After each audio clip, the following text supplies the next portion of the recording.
अगर ये कहा जाए कि इस वक्त पूरी दुनिया जंग के बारूद पर खड़ी है तो ये गलत नहीं होगा। दुनिया भर में तनाव का माहौल गहराता जा रहा है।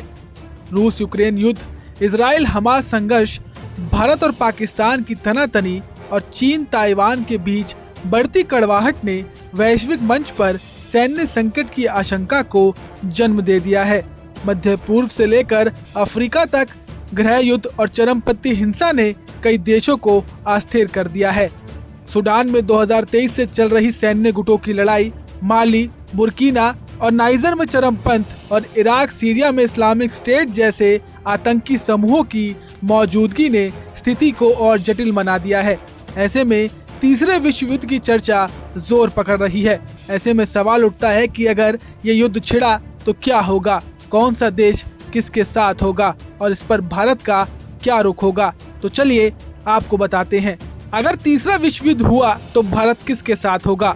भारत की कूटनीति हमेशा से गैर हस्तक्षेप और गुट निरपेक्षता पर आधारित रही है। शीत युद्ध के दौरान जब अमेरिका और सोवियत संघ आमने सामने थे तो भारत ने किसी भी पक्ष का साथ न देकर गुट निरपेक्ष आंदोलन को चुना।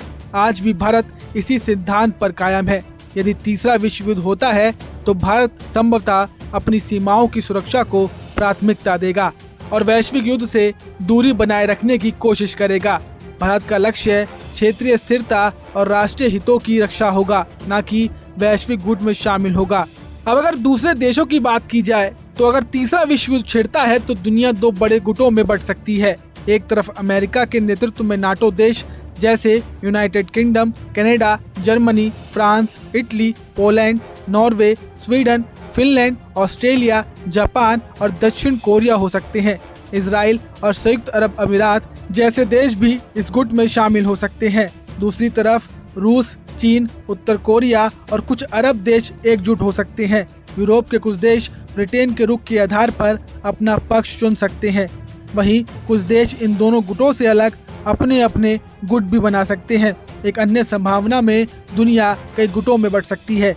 पश्चिमी गठबंधन जिसमें नाटो देश शामिल हो एक मजबूत धड़ा बन सकता है। ये वही देश है जो रूस यूक्रेन युद्ध में यूक्रेन को लगातार समर्थन कर रहा है। दूसरी ओर रूस और चीन अपने सहयोगियों के साथ एक अलग गुट बना सकता है। मध्य पूर्व के कुछ देश जैसे ईरान क्षेत्रीय हितों के आधार पर अलग अलग गुटों में शामिल हो सकते हैं। अब आखिरी में बात करें तो तीसरे विश्व युद्ध की आशंका अभी कहीं न कहीं काल्पनिक है, लेकिन भू राजनीतिक, सैन्य और आर्थिक कारक इसे वास्तविकता बना सकते हैं। वैश्विक शक्तियां अगर दो या अधिक गुटों में बढ़ती है तो भारत अपनी गुट निरपेक्ष नीति के साथ संतुलन बनाए रखने की कोशिश करेगा। मौजूदा हालात में दुनिया को युद्ध की बजाय शांति और कूटनीति की जरूरत है ताकि मानवता को कोई नुकसान न हो।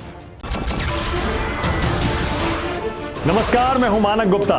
अगर आपको हमारा ये वीडियो पसंद आया हो तो इसे लाइक और शेयर जरूर करें और हाँ, हमें सब्सक्राइब और फॉलो करना ना भूलें ताकि आप देश और दुनिया की कोई खबर मिस ना करें। तो जुड़े रहिए हमारे साथ और देखते रहिए न्यूज़ 24।